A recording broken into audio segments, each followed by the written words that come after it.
নমস্কার সবাইকে, আশা করি সবাই ভালো আছেন। আমি গীতা, আপনারা দেখছেন রাজগীত কিচেন। রেসিপিটা দেখে তো বুঝেই গেছেন কি বানিয়েছি।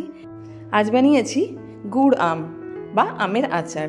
তো কিভাবে বানালাম আমি সেটা শেয়ার করছি। আমাদের প্রত্যেকেরই কিন্তু গুড় আম দারুণ লাগে। গরমকালে কিন্তু এই গুড় আম বানানো বেশিভাবে আমাদের হয় বাড়িতে। আমাদের বাড়িতে মা ঠাকুমা সবাইকে দেখেছি গুড় আম কিন্তু গরমকালে বানাতে। আর গুড় আম কিন্তু ভাতের সাথে বলুন, রুটির সাথে বলুন, একটু আচার হলে আমাদের বেশ অনেকটা ভাত বা কয়েকটা রুটি ভালোভাবেই খাওয়া হয়ে যায়। তো আমগুলোকে ভালোভাবে ধুয়ে নিয়েছি। আর এটাকে কিভাবে স্লাইস করেছি দেখে নিন। এই স্লাইসটা করলে আমাদের কিন্তু বেশ ভালো লাগে পাতে পড়লে। আর বেশিরভাগ ক্ষেত্রেই কিন্তু আমরা এই টাইপেরই কিন্তু গুড় আমের জন্য কেটে রাখি আচারের জন্য। আর এই গুড় আম বানানোর জন্য আপনাকে কিন্তু 2 ঘন্টা বলুন বা 1 ঘন্টা বলুন রোদে দেওয়ার কোনো প্রয়োজন নেই। আর এই আমের আচারটি আপনি কিন্তু 1 বছর ধরে সংরক্ষিত করতে পারবেন। তো আমি এখানে কড়াইয়ের মধ্যে কড়াই গরম করতে দিয়ে দিয়েছিলাম। তার মধ্যে দিয়ে দিলাম শুকনো লঙ্কা, 5 ফোড়ন আর জিরে। এটাকে কিন্তু আমি কাঠকোলায় ভালোভাবে ভেজে নিচ্ছি এবং হালকা ব্রাউন কালার আসলে এটাকে কিন্তু তুলে রেখে দেব। এবার কড়াইয়ের মধ্যে দিয়ে দেব সর্ষের তেল, আর দিয়ে দেব এবারে 5 ফোড়ন, আর দিয়ে দিলাম একটা শুকনো লঙ্কা, একটু বেশিও দিতে পারেন দরকার পড়লে। আর দিয়ে দিলাম একটু হলুদ কালারের জন্য। এবারে এটাকে আমাকে কিন্তু বেশ সুন্দর করে চালিয়ে নিতে হবে। তো দেখুন, এবার দিয়ে দেব কেটে রাখা আমগুলোকে। এই আম যদি আপনি একটু ভালো করে যদি শুকনো শুকনো করে কড়াইয়ের মধ্যেই তেল আর হলুদ আর নুন দিয়ে একটু চালিয়ে নেন, তাহলে কিন্তু এই আম নষ্ট হওয়ার একেবারে সম্ভাবনা নেই। আমি গ্যারান্টি দিচ্ছি আপনি কিন্তু সারা বছর ধরে সংরক্ষণ করে এই গুড় আমের আচার খেতে পারেন। আর এটা খুব সময় কম লাগবে বানাতে, কারণ কি এটা আপনার রোদে দেওয়ার জন্য যে এক্সট্রা সময় লাগে সেটা লাগছে না।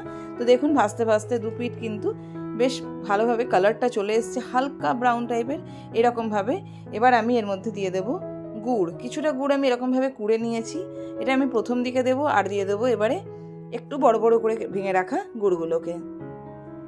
2টো গুড় দেওয়ার পরে আমাকে কিন্তু বেশ অনেকক্ষণ ধরে চালাতে হবে যাতে গুড়গুলো গলে যায়। সেই জন্য আমাকে কিন্তু কন্টিনিউ রান্নার কাছে থাকতে হবে। গ্যাস আমি কিন্তু একেবারে কম করে দিয়েছি। এবার আপনাকে কিন্তু গুড়টাকে যতক্ষণ না সম্পূর্ণ গলে যাচ্ছে ততক্ষণ কিন্তু চালিয়ে যেতে হবে। তো দেখুন, গুড় কিন্তু গলতে শুরু হয়ে গেছে। এবার কিন্তু অনেকটা পরিমাণ গুড় আর আমে প্রায় যতটা পরিমাণ ছিল তার থেকে অনেকটা বেড়ে যাবে, কারণ কি গুড়টা কিন্তু গলে গেছে। এবারে আমি গ্যাসটাকে একটু আঁচটা কমিয়ে দেব, কারণ কি গুড় দেখুন প্রায় বেশিরভাগটাই গলে গেছে। আমের ভেতর অবধি গুড়টাকে একেবারে মজে যাওয়ার জন্য আমি কিন্তু এটা 3 থেকে 4 মিনিট মতো কম আঁচে রান্না করতে দেব। আপনাদের সকলের কাছেই রিকোয়েস্ট, যারা আমার চ্যানেলে নতুন বা আগে থেকে আছেন তারা চ্যানেল সাবস্ক্রাইব করেননি এখনো পর্যন্ত, আপনারা যেন প্লিজ আমার চ্যানেলটিকে সাবস্ক্রাইব করে দেবেন এবং আপনার মূল্যবান মতামত যেন আমাকে অবশ্যই জানাবেন। তো দেখুন, গুড় কিন্তু এখানে ভালোভাবে ফুটতে লেগেছে, গ্যাস কিন্তু কম করা আছে। এটা কিন্তু চালাতে চালাতে দেখুন কেমনভাবে কালারটাও চেঞ্জ হয়ে যাচ্ছে। আবার এর মধ্যে গুড়টা কিন্তু একেবারে গলে এই যে 2 সাইডে কিন্তু পুরো ফেনা হয়ে উঠেছে। এই যতক্ষণ না ফেনা মরবে ততক্ষণ গুড়টাও মরবে না। আর গুড়ের মধ্যে সেই যে টান ভাবটা হয় ফেনাটা কমার পরেই আসে। আর এখন কন্টিনিউ কিন্তু আমাকে চালিয়ে যেতে হবে। এখন আমি যদি বন্ধ করে দিই তাহলে কিন্তু নিচে লেগে যেতে পারে, সেই জন্য এখন আমাকে কন্টিনিউ চালিয়ে যেতে হবে। পুরো গুড় কিন্তু গলে গেছে। আর একটুখানি দেখবো, তারপরে আমি কিন্তু এই যে মশলাটা বানিয়ে রেখেছিলাম সেই মশলাটার মধ্যে মিলিয়ে দেবো। এখন আমাকে 5 থেকে 10 মিনিট মতো আরও চালিয়ে যেতে হবে, যতক্ষণ না গা মাখা হয়ে যাচ্ছে। গুড় কিন্তু একটুও নেই, গুড় কিন্তু এখানে মোটা হতে লেগেছে। এবার তার মানে এটা কিন্তু পুরো আমটা অ্যাবজর্ব করে নিচ্ছে, সেই কারণে কিন্তু গুড়টা মোটা হয়ে আসছে। এই দেখুন, ঠিক এরকম টাইপের। এখনও অনেকটা গুড় মরবে, তারপরেই কিন্তু আমি এটাকে নামাবো। কেউ চাইলে যদি একটু পাতলা পাতলা করতে চান করতে পারেন, তবে সচরাচর আমরা এই আমের আচার একটুখানি মাখা মাখাই খাই, সেই জন্য এটাকে একটুখানি মাখা মাখা করব।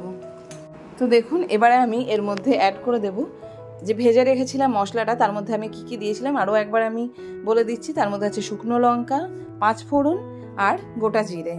তো দেখুন ভালোভাবে দেওয়ার পরে এখানে আমি যতটা মশলা বেটেছিলাম পুরোটা কিন্তু অ্যাড করে দিয়েছি।